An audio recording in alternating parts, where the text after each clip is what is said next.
This is quite interesting, but let me request you to elaborate a little more on these aspects, the physical level, the vital level, the mental level, and of course, there is something also beyond the mental, which we might call the spiritual. So, there is a sort of a hierarchy of operations possible. In what way the management perspectives would climb this hierarchy and constantly upgrade themselves to better and better propositions. Can you tell us something about that? Yeah. Yes. Yeah. So I think just taking it from, say, a corporate or an organizational perspective, Yeah. if if an organization is centered in the physical orientation, Mm-hmm.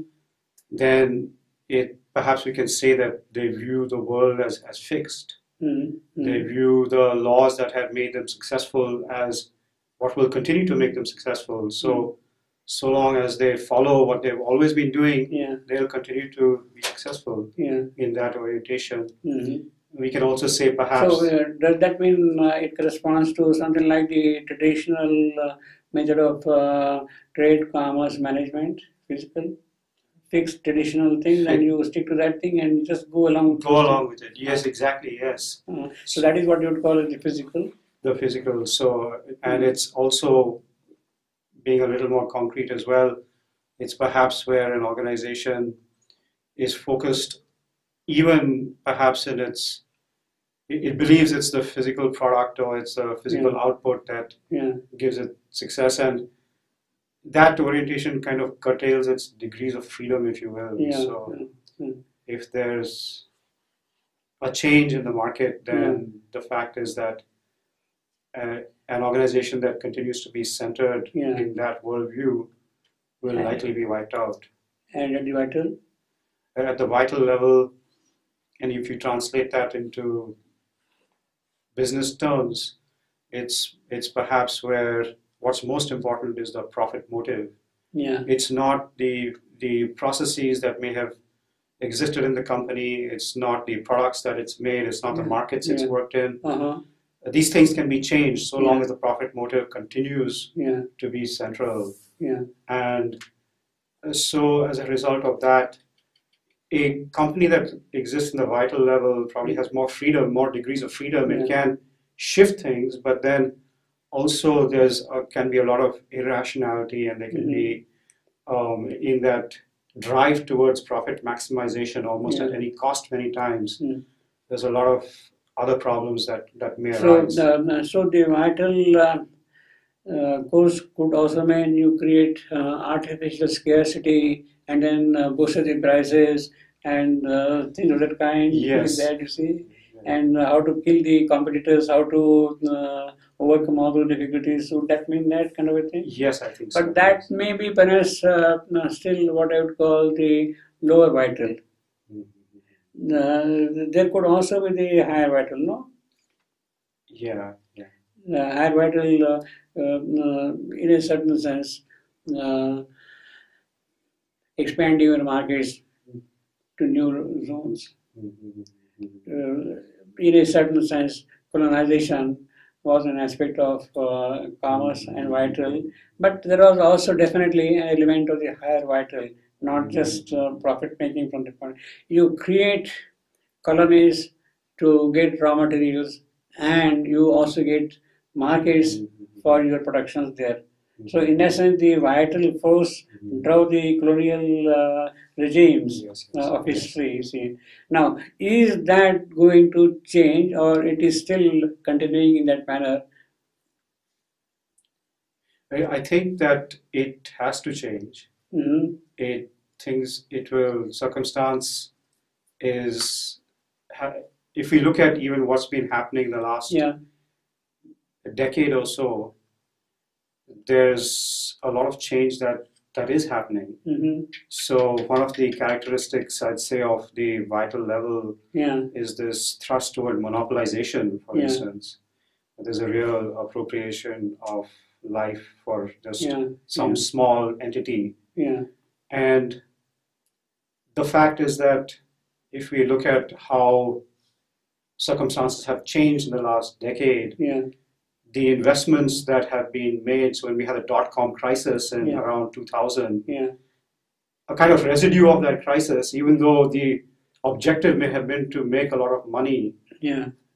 and irrationally make money, but the residue was that we have some very valuable plays, Yeah. such as things like Amazon and Google and, Yes. eBay and Yes. so on, Yes. that begin to democratize markets and Yeah. begin to break up that monopolistic power. And as a result, Yeah. the if there is a corporate elite, and that structure is broken, is continues to be broken as we proceed, and the more that the internet, for instance, is used as a No, let me put it in a different manner. You take the period when Iraq and Iran were constantly at war, about 20 years ago, and that was an ideal situation for the American companies to keep them on warpaths so that they can constantly supply their defense materials and their factories would flourish and their kind. In fact, much of the money in those days came from those kind of resources during those decades. Now, what kind of vital element was present in the market theory during those periods? So I would say that what you were saying earlier was that when you give the example of, say, the British colonization, Yeah. it's a similar, I would say it's a similar thing in that there's this drive to appropriate markets or to create Yeah. resource bases Yeah. for the benefit of just a few companies Yeah. that continue to yield Yeah. a lot of Yeah. influence because of that. So it's a very similar thing, I Yeah, would say. no, but what I'm saying is, Yeah.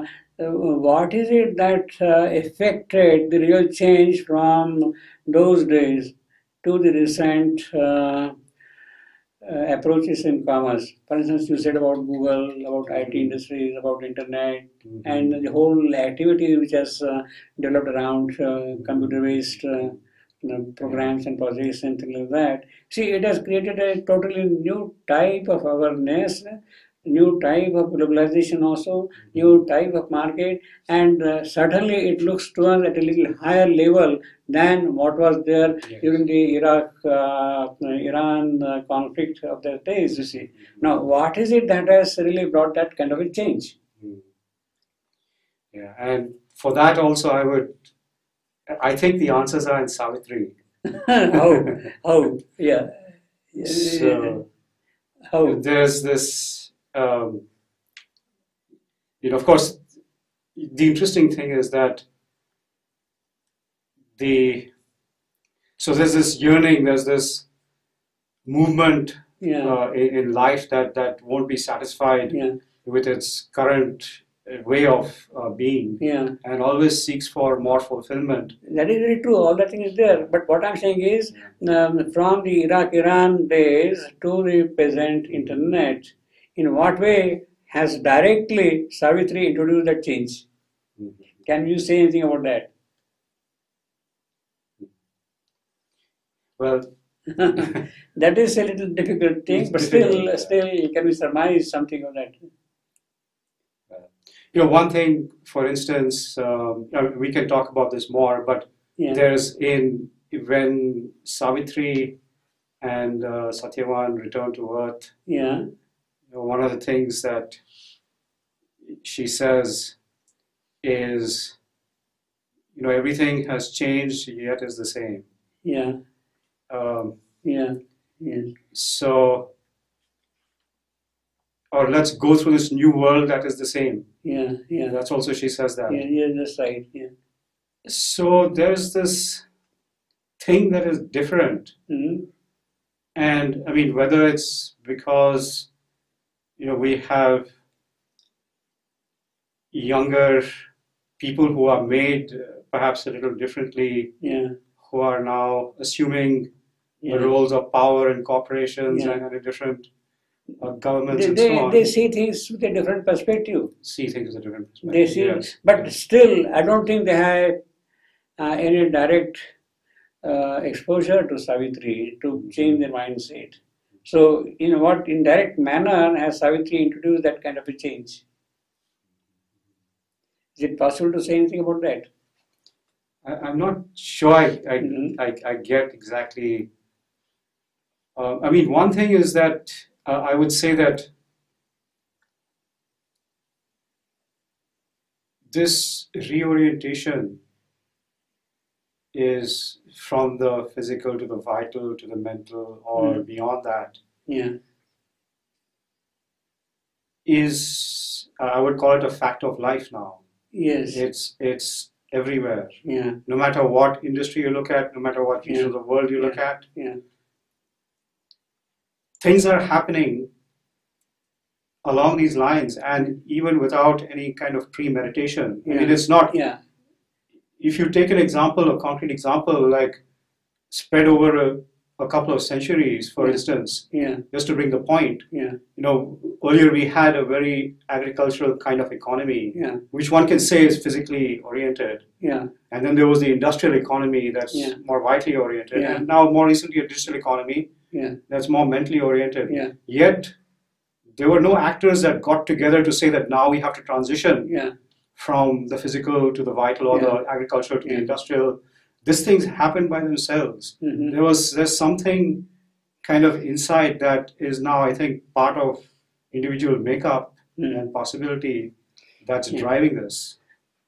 Yeah, I mean, it is definitely happening in a very imperceptible manner. See, I mean, we can easily see the difference. For instance, the physical level, the banyan trade, it was absolutely on the physical level. Then we have gone to the vital level of the colonial days and all that. Now, in the recent days, we see the globalization plus the proliferation of internet-based activities and all that. So it is lower vital, the higher vital, they have definitely come into picture, into operation. Yet we do not see anywhere any glimpse of some kind of a spiritual opening to go beyond these things and receive something else as a way of inspiration to do our commerce and trade and management and things of that kind. So, can you say something about that? The one thing that I would say is that, I mean, there are certainly more people today than perhaps a few decades ago that ask for or consciously try and open to this inspiration. And I would believe that given this natural progression that we've been seeing from one level to another, that we would expect that there would be more of an opening to an even higher level. That's right. Of necessity. I mean, whether it's because circumstances will be such that we would be almost suffocated in whatever we may be doing, or just find not adequate possibilities to express who we are. I believe there will be an increased yearning, regardless of the field, regardless of the area, which perhaps would get to what you're suggesting. Yeah, you see, in Savitri, we had the description in the book of Yoga. Savitri is Yoga, and she is entering into the inner countries. She is now approaching the divine powers of her soul. She's seeing the divine powers of her soul working in this cosmic scheme of things. See, she meets the mother of divine pity and sorrow. She meets the mother of might. She meets the mother of wisdom, and she goes from step to step. So basically, you have here already these three elements of the physical, of the vital, of the mental to a certain extent. Yes. You see, in that sense, you see, means you're actually seeing it. This is in the cosmic scheme, and it is without our knowledge, kind of getting reflected in the day-to-day activities.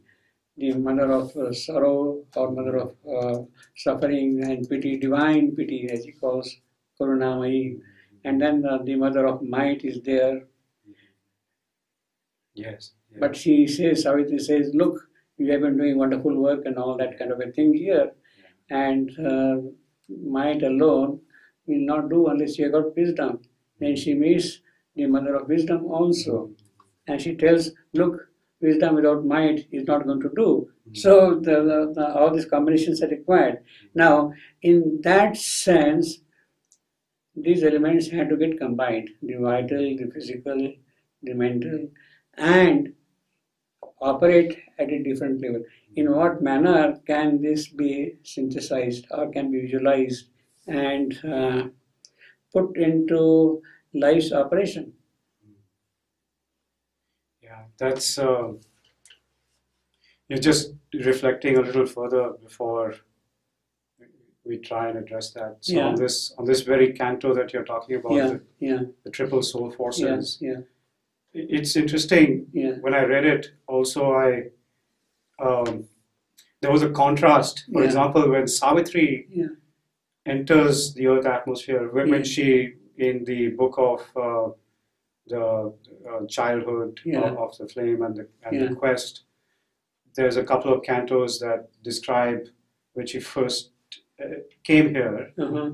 and the very result of her being here began to make this holistic change. Yeah, Arts became greater, sciences Yeah. became Yeah. greater, yeah, people began to discover more of themselves, and Yeah. so on and so forth. And if you contrast that to the situation in the triple soul forces, yeah, you have, for instance, the Madonna of suffering, yeah. and the waft voice that we hear is a man Yeah. of sorrows. That's right. And Man of sorrows. Man of sorrows. And it's interesting to contrast that, you have something holistic that seems to be created when Savitri Yes. is entering. Yeah, But yet, when these other aspects yeah, of her soul that perhaps belong to the past, yeah, they are creating something different. Yeah. And you have the man of sorrows, you have the dwarf titan that Yes. seems to be the waft voice That's right. from the Yeah, mother of yeah, Madonna of yeah. might. yeah. And then you have the sense shackled human. Seems like a good man. Yeah, yeah, That's a Sense-shackled. response to the Mother of wisdom. mother of wisdom. yeah, yeah, And so clearly, I mean, what you're saying is that the physical, vital, and mental by themselves are inadequate. yeah, What they Yeah. create Yes. is this something that is very different from, say, the Madonna of suffering, Suffering. or of might or Might. of light. yeah, yeah. It's yeah, something very yeah, different. Yeah, And yet, when Savitri enters, yeah. there's a different kind of creation Yes. that is happening. Mm. So the question is, when we think about synthesis, Yeah, then the answer, lies in perhaps who Savitri is or what she's bringing. yeah, And is there something that we can learn or something from the book Savitri that can be applied yeah, to help us synthesize yeah. these different things?